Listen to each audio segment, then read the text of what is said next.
Assalamualaikum Pak Baim. Waalaikumsalam Pak. Senang sekali berjumpa dengan Bapak Ibrahim. Kita jumpa di pendampingan kelima pagi hari yang berbahagia ini. Apa kabarnya Bapak Baim? Alhamdulillah saya sehat Pak. Bagaimana dengan Bapak? Alhamdulillah sehat juga Pak. Mungkin tadi agak terkendala sedikit di jalan karena mungkin jalan kita agak parah dari Binanga ke Sibuan ini. Adapun tujuan pendampingan kita Pak Baim, karena di sini kita akan berbincang-bincang. Kita akan berbincang-bincang masalah sumber daya yang ada di sekolah Bapak ini. Bapak Baim, Iya Pak. ketika melakukan proses pemetaan sumber daya, adakah hal-hal yang menarik yang Bapak temukan di sekolah Bapak ini? Oke, kalau hal yang menarik di sekolah ini alhamdulillah banyak sekali Pak. Contohnya adalah pemetaan tentang perpustakaan. Karena kita perpustakaan ini memiliki banyak buku lantai 2 dan juga jumlah siswa dengan guru itu sangat signifikan sekali, karena proses pembelajaran dengan pemetaan yang ada di sekolah ini telah diatur atau mungkin telah diberikan persepsi bersama tentang apa saja yang harus dilaksanakan dalam lingkungan sekolah. Oh, mantap Pak Baim. Berarti Bapak Baim adalah perpustakaannya mantap kan Pak Baim. Selanjutnya Pak Baim, perubahan apa yang Bapak harapkan yang dapat terjadi di lingkungan sekolah setelah Bapak mengetahui sumber daya yang ada, dan bagaimana Bapak mewujudnyatakan perubahan tersebut? Kalau untuk sumber daya di sini kan harapan saya itu guru-guru ini memiliki kualifikasi mungkin dari S1 menjadi S2. Itu yang berikutnya mungkin ada kegiatan perlombaan baik dia mungkin di lokal, wilayah, baik nasional maupun internasional. Dan berikutnya ke depannya saya ingin mungkin teman-teman di sini ingin mengembangkan bakat mereka masing-masing, baik itu mungkin dari media sosial, baik mungkin dari Facebook dan Instagram, bisa berkembang di masing-masing. Bagaimana kedepannya pengetahuan itu bisa berkembang, tidak hanya ilmu yang didapatkan di sekolah tapi bisa dari luar dari sekolah. Dan harapan kami mungkin juga kedepannya setelah mengikuti mungkin pendampingan ini, saya sebagai calon guru penggerak ingin mengajak teman-teman untuk berikutnya masuk ke tahap-tahap level berikutnya, baik itu mungkin di lokakarya nanti 7, mungkin teman-teman bisa bergabung dengan saya, dan mungkin teman-teman nanti bisa ikut ambil alih lagi nanti mungkin pendaftaran di guru penggerak di tahap berikutnya. Mantap Pak Baim, terima kasih. Memang sekolah itu ataupun kepala sekolah itu tidak memberikan leluasa kepada gurunya karena dia takut nanti tersaingi dengan gurunya. Harapannya kita sebagai kepala sekolah itu harus mendukung penuh anggota kita, terutama untuk pendidikannya nanti. Bagi yang S1 melanjutkan ke S2, bagi yang S2 kalau bisa melanjutkan ke S3. Selanjutnya mantap juga karena Padang Lawas itu memang guru penggeraknya itu masih sedikit bisa dibilang, apalagi macam sekarang udah pengumuman calon pengajar praktik itu Padang Lawas itu hanya yang lolos 4 orang. Yang 4 orang itu nanti belum tentu lulus untuk menjadi calon pengajar praktik. Terima kasih Pak Baim. Selanjutnya Pak Baim, bagaimana Bapak menggunakan hasil pemetaan yang diperoleh untuk memaksimalkan sekolah Bapak ini Pak Baim? Untuk hasilnya ini sebenarnya kita ada acara-acara itu baik di semester genap atau semester ganjil. Jadi hasilnya ini bisa dikembangkan kembali atau mungkin ditingkat kembali dari proses yang pertama itu pembelajaran. Dalam pembelajaran itu kita sudah ada menyediakan namanya Infocus, ada mungkin LCD, ada juga pointer untuk bagi guru-guru yang mengajar itu sesuai dengan materi yang diajarkan dengan PowerPoint-nya. Yang kedua, dengan hasil seperti ini juga guru-guru itu bisa juga mengajar mungkin baik literasi, baik mungkin di luar dari sekolah, baik di lapangan maupun di mungkin perpustakaan. Dan berikutnya mungkin bisa menjadi literasi di luar, contoh mungkin ke candi atau mungkin di luar dari sekolah ini. Dan juga hasil yang kami harapkan juga bisa berkembang nanti, anak-anak juga memiliki daya saing dari sekolah ini ke sekolah lain, bahwasanya ilmu yang mereka impikan, ilmu yang mereka dapatkan di sini bisa berkembang nanti kemudian hari setelah mereka lulus dari sini. Itu dia Pak. Terima kasih Pak, mantap. Karena dimanapun anak kita sekolah itu memang sama-sama nanti sama-sama harus bisa mewujudkan apapun yang diimpikannya. Selanjutnya Bapak Baim, bagaimana proses ataupun cara Bapak mengidentifikasi sumber daya yang ada di sekolah Bapak ini Pak? Oke Pak, kalau masalah identifikasi itu sangat mudah sekali. Kami di sini ada 3 tahapan. Yang pertama ada Wakasek 1 kurikulum, yang kedua itu ada Wakasek Sapras, dan ketiga siswaan. Jadi mereka tiga ini udah saya bagi tupoksi masing-masing, udah tugas masing-masing. Yang untuk kurikulum itu bagiannya pendidikan, yang untuk Sapras itu adalah aset-aset yang ada di sekolah ini. Contoh dari masing-masing ada namanya KIR, kartu inventaris ruangan. Jadi Wakasek 2 ini sudah memiliki semua buku yang disimpannya itu apa saja isi-isi dalam ruangan. Contoh kantor SMK ini ada berapa lemari, ada berapa kursi, ada berapa di sini meja.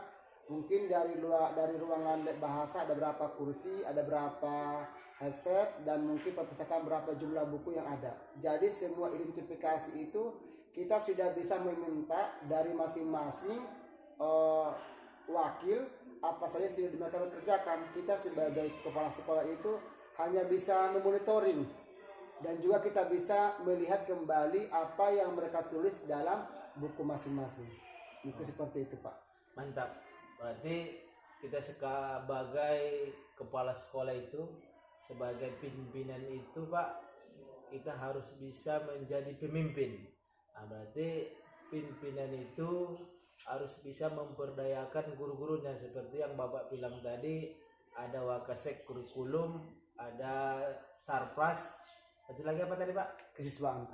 Masalah kesiswaan. Berarti tiga guru ini tadi udah dibagi tugasnya, satu masalah kesiswaan, satu masalah Sarpras, dan satu masalah kurikulum di sekolah. Terima kasih, mantap Pak. Selanjutnya Pak, apa saja kendala ataupun tantangan Bapak Ibu Bapak saat melakukan identifikasi sumber daya sekolah, dan bagaimana Bapak mengatasinya? Sebenarnya inilah yang paling sulit saya rasakan ya. Ini karena mungkin di ruangan ini saya sendiri laki-laki, Wakasek kurikulum itu perempuan, 2 juga perempuan, 3 juga perempuan. Terkadang masalah di rumah tangga mereka itu kadang terbawa ke sekolah. Tuh. Jadi kita sebagai pemimpin atau sebagai mungkin sebagai sahabat mereka juga, kita harus bisa memilih bagaimana mungkin tugas dan juga masalah mereka itu harus diterima semua. Apapun curahan mereka tampung, tapi kita sebagai pemimpin tidak lupa juga dengan tugas mereka, mengidentifikasi tadi tugas masing-masing. Artinya di sini setiap bulan kita itu ada namanya check and recheck, berkas yang mana yang belum disiapkan oleh guru-guru atau mungkin Wakasek, kita bisa menilai atau bisa mungkin menulis apa saja yang belum dikerjakan oleh masing-masing Wakasek atau guru di sekolah. Dan tantangan atau mungkin tantangan yang paling berat itu adalah menahan emosi. Tapi setelah saya mengikuti guru penggerak ini, saya diajarkan oleh para pengajar praktik, oleh fasilitator, bagaimana cara meredahkan emosi, bagaimana cara memilah dan memilah itu masalahnya bagaimana, mungkin pembelajaran bagaimana. Di sini kita sudah mendapatkan ilmunya setelah mengikuti Lokakarya 1 sampai Lokakarya 5. Dan juga harapan saya ke depan mungkin setelah mendapatkan pendampingan ini, teman-teman itu bisa mengerjakan tugas pokok masing-masing dan bisa memilah di mana tugas pokok, di mana masalah yang ada di rumah tangga, dan juga masalah yang ada di kelas. Itu mungkin Pak jawaban saya. Terima kasih Pak. Berarti apapun kendala dan tantangan udah teratasi. Harapannya nanti ketika Bapak itu menugaskan guru itu yang laki yang perempuan sama-sama, karena nanti yang laki dan perempuan itu bisa saja jadi pemimpin. Selanjutnya Pak, bagaimana perasaan Bapak ketika berhasil mengidentifikasi sumber daya sekolah Pak? Kalau mungkin perasaan saya itu Pak, saya bilang itu mungkin alhamdulillah leluasa. Tapi belum tentu leluasa karena itu kan saya di sini hanya staf dari yayasan. Karena masih ada yayasan, kita hanya kepala sekolah diamanahkan saat itu dari kepala sekolah. Tapi begitu pun kita sama-sama musyawarah kembali. Apapun hasilnya itu adalah akreditasi, ya. Jadi kalau kita mendapatkan akreditasi mungkin A atau B itu hasil yang sempurna mungkin di mata dari asesor. Tapi kalau mungkin di mata masyarakat itu bagaimana siswa ini bisa keluar dari sini itu mendapatkan kuliah yang bagus ataupun pekerjaan yang bagus. Itulah mungkin harapan saya yang bisa hasil yang saya dapatkan mungkin setelah mendapatkan pemetaan ataupun mungkin dari hasil-hasil dari apa yang ada di sekolah ini Pak. Mantap Pak. Intinya Pak, itu kita sampai di sini kita pilih dulu mana pimpinan, mana pemimpin. Kalau pimpinan itu Pak, ini nanti bisa saja Bapak ini menjadi kepala sekolah dan dipercaya yayasan sampai 5 tahun. Kalau pemimpin Pak, pemimpin itu nanti itu udah ada kian datang dari dalam seseorang itu karena kita itu udah jadi pemimpin. Contoh kita dari pemimpin dalam pembelajaran.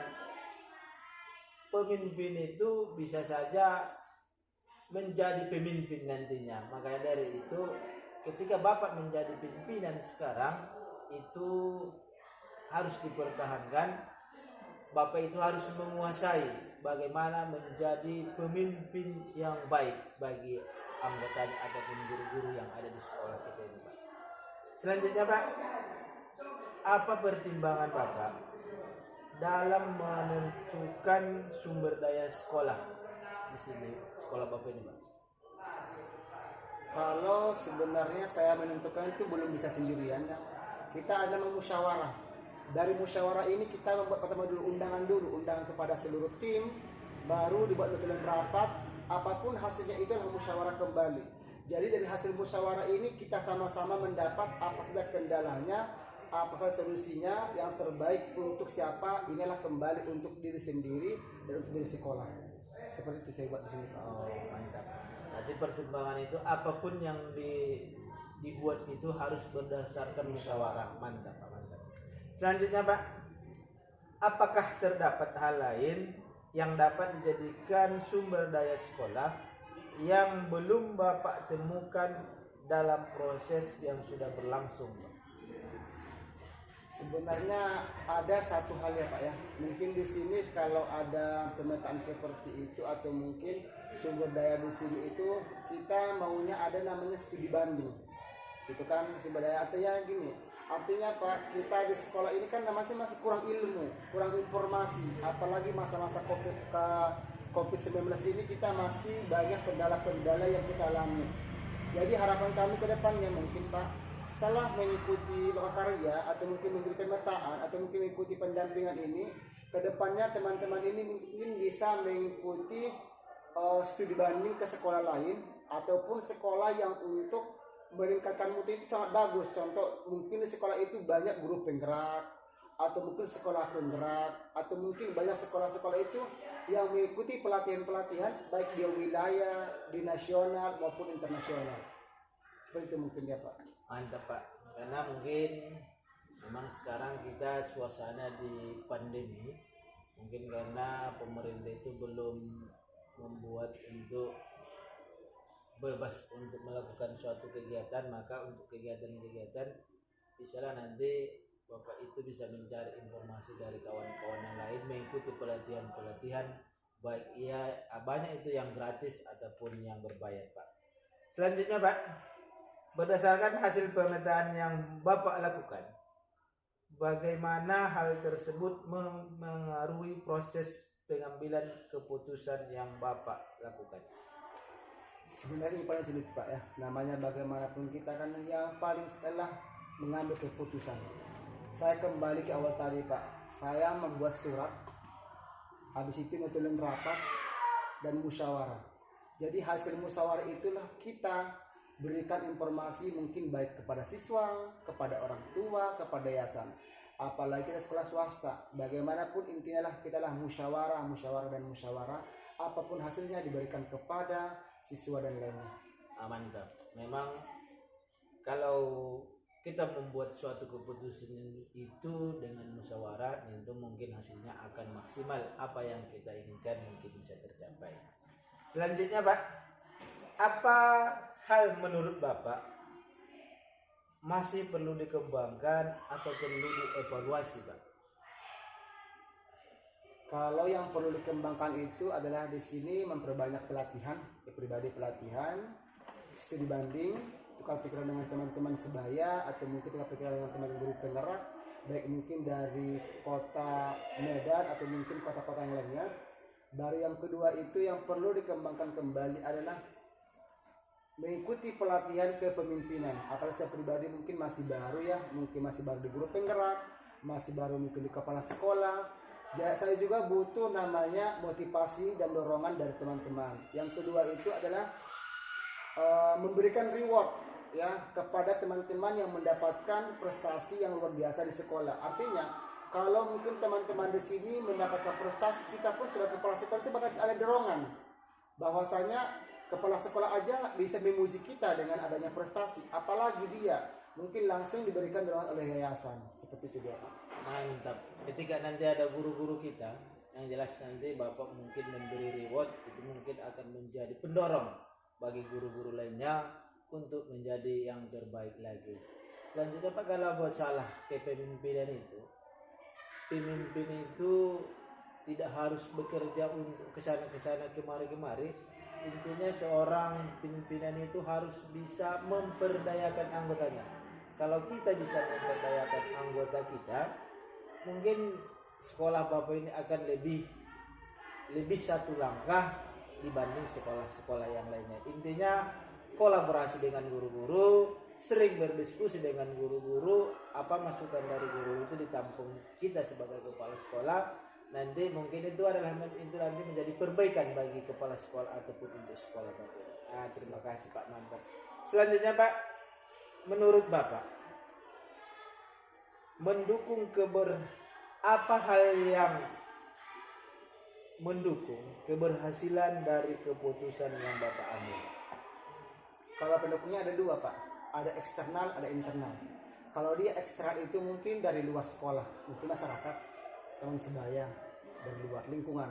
Kalau dia internal itu adalah kepala sekolah, siswa, dan guru. Itu mungkin Pak para pendukungnya. Mantap. Berarti pendukungnya ada dari luar, ada dari dalam. Iya Pak, mantap. Selanjutnya Pak, apa saja pencapaian Bapak pada pembelajaran ini, baik itu di LMS ataupun di dalam pribadi sekolah Bapak ini Pak? Alhamdulillah kalau pencapaian saat ini, alhamdulillah setelah saya mengikuti grup penggerak, saya sudah membuat komunitas di sekolah ini. Komunitas namanya komunitas literasi sekolah. Artinya di sini saya buat jadwal itu hari Selasa dan Rabu itu kita ada namanya baca tulis, itu membaca. Baru hari Jumat itu kita namanya ada pengucapan lafal yaitu Asmaul Husna sama-sama pengajian. Dan untuk di malam Rabu kita ada namanya Qulubul Quran, di malam Jumat kita ada Yasinan, di malam Pertama kita fikih. Dan ini setelah kita mengikuti lokakarya dan grup penggerak, di sini saya kuatkan kembali sekolah untuk mengadakan kegiatan ekstrakurikuler dan kurikuler Pak. Seperti itu Pak. Mantap. Berarti ekstra kurikuler dan kokurikuler itu berjalan di sekolah kita ini Pak. Terima kasih Pak telah memetakan sumber daya di sekolah Bapak ini.